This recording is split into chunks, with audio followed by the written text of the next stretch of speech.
rassrochkaga olsa bilan foizlarsiz, penalarsiz aka. Voy, maydalab to'lashga. Aniqroq aytadigan bo'lsa, kimga shu mashinaga to'liq puli yetadigan bo'lsa, bitta emas, ikkita olish imkoni paydo bo'ldi. Aka, bitta minusini topishim kerak-da, baribir. Men o'zbekman-ku aka.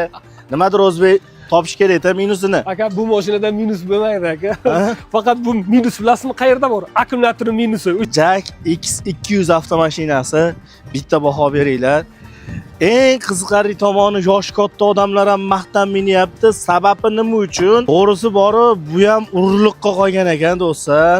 To'g'rirog'ini aytsam, zavoddan chiqyapti, ulgurgani yo'q. Mashina zo'rg'a Toshkentda bir chekkasidan topdik, to'g'rirog'ini aytadigan bo'lsak. Assalomu alaykum do'stlar. Sizlar bilan UzDrive admini Islomjon. Aziz do'stlar, hozir payti Labo'yi sotasiz. 10-ga boshqacha mashina kelgan. O'zimizda ishlab chiqarilgan, yetmaganiga 1 yildan 2 yilgacha moydalab to'lashga. Nima deyapti? Videoda batafsil ko'rsatamiz. Video yoqsa like bosib qo'yasizlar. Eng qiziqarli tomoni Toshkentda ishlab chiqarilyapti. Videomizni boshladik.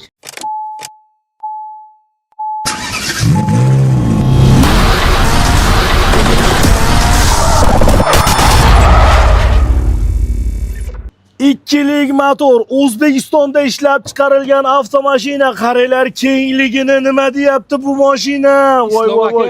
Islom aka, bu mashinani endi rassrochkaga olsa bilan foizlarsiz, penalarsiz aka. Voy, maydalab to'lashga. Shunaqa. Voy, gap yo'q. Aka, qonni katta akalar bo'lgan bo'lsa yoki dannida yuragan akalar bo'lgan bo'lsa, hop qaragan aka. Mana qo'rnim bor, endi zo'r qo'rim bo'lsa muncha bo'ladi-da. Mana bemalolda, buni bemalol orqa oldin keltirish ham mumkin. Ana joyi bor. Xullas qalon, bu mashinamizda katta o'zgarish bo'lyapti Islom aka. Tak, o'zgarish nima? Jack X200larida. Bilasiz, biz O'zbekistonda rasmiy dilerimiz. Bularni 50% ni to'lov qilasiz. Aniqroq aytadigan bo'lsa, kimga shu mashinaga to'liq puli yetadigan bo'lsa, bitta emas, ikkita olish imkoni paydo bo'ldi. 50% ni to'laydi, qolgan 50% ni 13 oyga penalarsiz, foizlarsiz, bank aralashuvlarsiz bo'lib to'lashga o'zi narxini oladilar. Shunda hozir penasi ham yo'q, foizi ham yo'q. Hech nimasi yo'q.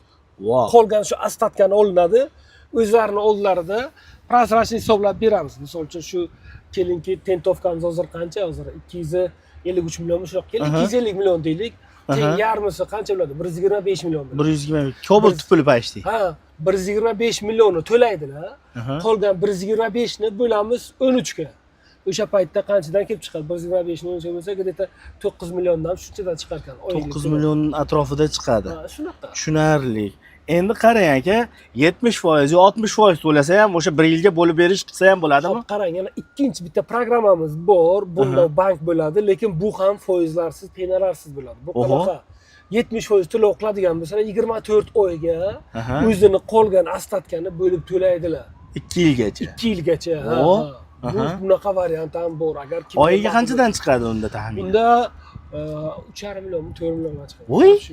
Yo, bir 3 millionmi shunaqa bilan chiqadi. Voy! Ha, shunaqa kam chiqib qoladi. Voy, gap yo'q.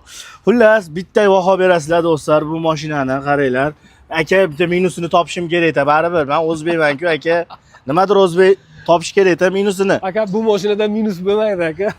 Faqat bu minus bilasizmi qayerda bor? Akkumulyator minusi, o'sha minus bo'lishi mumkin. Baribir izlab topamiz, xudo xolasa. Nima demoqchiman? O'zimizda ishlab chiqarilgan mashina do'stlar. Qaranglar, ko'rinishini bitta baho beringlar. Bitta odamni mana shu turg'izib bersa, bitta odam yana o'tirib ketaveradi, dokument qilmaysiz. Bu mashinada do'stlar, bu yerda joylari ham bor. Ana, gap yo'q. Betlarni ochsalar ham bo'ladi. Xullas, bu sidinalarni legirovka qilish imkoniyati bor. Aka, hozir sidina maksimalniy darajada turibdi. Ha, yo buni agar yana orqaroq etish mumkin, buni ozgina turuzasiz, keyin bu yana orqa ketaveradi. Oho, gap yo'q. Endi buni ruli qattiq bo'lsa kerak. Yo'q, bularni ruli aka, motorimiz aytib o'taman. Motorimiz 2 atmosferni rullarimiz gidravlikada elektr usilitel bo'lmaydi, chunki bular gruzovoy bo'lganligi uchun Aha. gidravlikada. Xo'p, hozirgi paytda Ana minusini topdim aka. Ha. Zamonaviy bas ekan. Yo, zamonaviy, chunki bu gruzovoyda buni elektr usilitel qiladigan bo'lsa borku, xavfsizlik nuqtai nazari esdan chiqib qoladi. Shuning uchun nabarot. Bu yerda ham bizni xavfsizligimiz o'ylangan. Bu uchun chakka rahmat. Gap yo'q aka. Tushunarli. Xo'p, bu yerda ko'rishlaring mumkin, maytfonimiz bor, avtomashinada konditsionerlari bor, bunday mana konditsionerlari. Hozir bitta narsani aytib beray Islom aka. Aha. Bizda shu kunlarda ko'p narsa so'raladigan nima, misol uchun havo isidi, bilsangiz, biz issiq o'lkamiz. Aynan gruza, yuk tashish bilan shug'ullanadigan insonlar shu paytda ham yuk tashiydi. Shu bilan birga terlar shunaqalar bo'ladi-yu. Bo'lmasligi uchun bunda konditsioner bor. Shuni hozir paytda eng ko'p dolzarb bo'lgan mavzu shu konditsioner. Konditsioner bor. Endi qarang aka, issiqda kunida men ham qora kiyibman-da, rosa. Aqabaqa borib kelyapti-bor. Go'yo payt ko'zim oldi qorong'ilashib ketyapti-bor. Qarang aka, haqiqatda to'g'ri aytasiz. Yukda, misol uchun, yuk 1 tonna, 1,5 tonna urib olsak, konditsioner bilan nimada qiynamadimi? Perivalda yoki shahar ichida? Yo'q, ziyon yo'q. Mana qarangda, motor 2 atmosferni bunda gruzopodyomiz hujjat bo'yicha 2 tonna 100 ko'rsatadi, lekin 3 tonnagacha ortadi. Endi siz konditsionerda yurayotgan bo'lsangiz, 2 tonna keling yuk ortgan bo'lsangiz, o'sha paytda motorimiz quvvatli, kuchligini hisobiga hech qanaqa razlitsani sezmaysiz. Voy, gap yo'q. Qaranglar do'stlar, bu avtomashina qaysi avtomashina desalaring, Jack X200 avtomashinasi, bitta baho beringlar. Eng qiziqarli tomoni, yoshi katta odamlar ham maqtan minyapti. Sababi nima uchun? Ayniqsa o'sha sidinasiga uyg'u bekordan bekor bermadim. Sababi yosh katta odamlar uxlagani qiynalardi bir xilgi mashinalarda. Hozir bunda sidinasini yotganning hisobiga ancha yo'lda xullas charchasangiz, dam olsangiz bo'ladi. Jaydarroq qilib aytadigan bo'lsak, xo'p, spilometrlarini bitta ko'rsatib bering. Ehtiyojlarga shetda ham qiziqadigan odamlar bor ekan. 160 gacha bosaverasiz yukni yuklamagan holatda.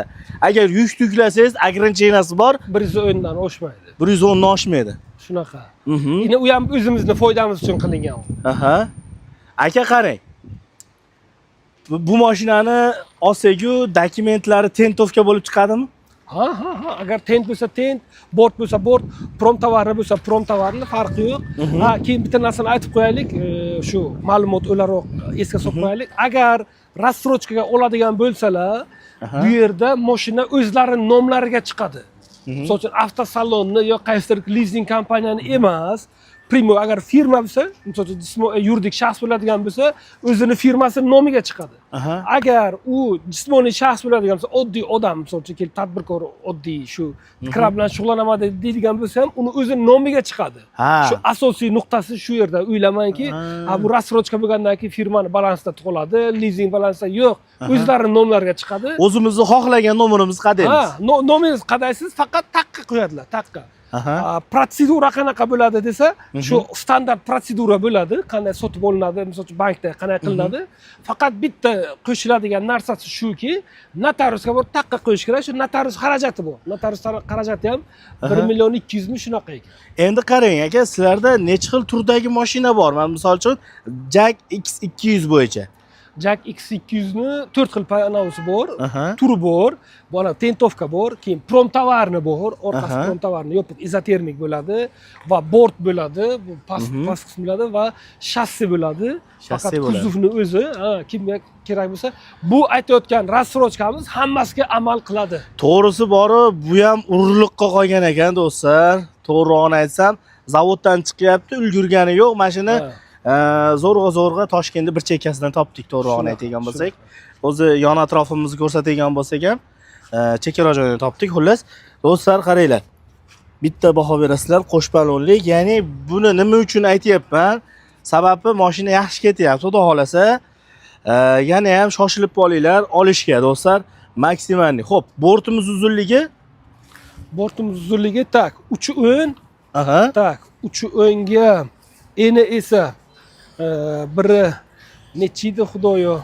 Qani qarichilab beramiz. Biz jaydarimiz 1 2 3 4 5 6 7 Boringki 140. Yo, bundan katta menimcha. Kommentda meni yurganlar bo'lsa, 170 da. Uchi o'nga 170. ha, 170. ha, 170. Tushunardik. Mana ichlarni ham bitta baho berasizlar. Xohlasalaring do'stlar, Yig'iladigan bu. yig'iling, mana ko'rishlaring mumkin. Mana buni bo'shatiladi, mana. Aha, mana tortib ketaverasizlar. Xohlasalaring bu yerdan ham bo'shatasizlar-da, pon yopib besalaring ham bo'laveradi mana. Kakras bosaveradigan joyi xudo xolasa. Xo'p. Mana zapaskalarini ham bitta ko'rasizlar do'stlar. Ikkita zapaskasi ham bor avtomashinada. Xo'p.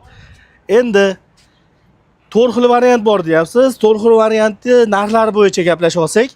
Xo'p, narxlari bo'yicha pastda nomer qoldiramiz Islom aka. Menejerlarimizga chiqadi. Menejerlarimiz nima? Nomer narxni aytish muammo emas. Menejerlar podrobni tushuntiradi, qancha to'lov bo'ladi va qayerga qancha xarajat bo'ladi va qanchadan oyga chiqishini pastdagi nomerlarga aloqa chiqsin. Endi qarang aka, yana bitta savol berib ketaman-da shu yerda. Eng kami necha foiz bilan boshlang'ich olsa bo'ladi? 1 yildan 5 yilgacha bitta pasport bilan to'g'ri nasiyani tavsiya qilib qolaman, lekin puli yo'q akalarimiz bo'lgan bo'lsa 25 bilan chiqarib beramiz. 25 bilan. Shunaqa. Tushunarli. 1 yildan 5 yilgacha qiziqsalaring, lokatsiyani ham aytib o'tib keting aka. Lokatsiyamiz mana shu Sergeli mostdan, mana Moshin bozordan tushgandan Sergeli mostdan tushamiz. Tushgandan keyin bu Qumariq mosti desa, xalq tilida Vanuchi Sassiq mosti. Sassiq mostga yetmasdan shu ikkita mostning o'rtasida 3-etajda turamiz. Pastda mashina plashatkamiz bor. Yanada aniqroq bo'lish uchun avval Hyundai avtosalonda hozir o'sha BYDga o'zgartirildi. BYD Sergeliga o'zgardi. Shuni yon qismida Zafran Buxoro taomlari restorani to'g'risida yo'ldan bu yoqda. Gapi, kimda kim qiziqsa do'stlar, pastda raqamlarni qoldiraman, bemalol aloqaga chiqaverasizlar. Sizga ham kattakon rahmat. Alloh rozi bo'lsin. Charchamang aka.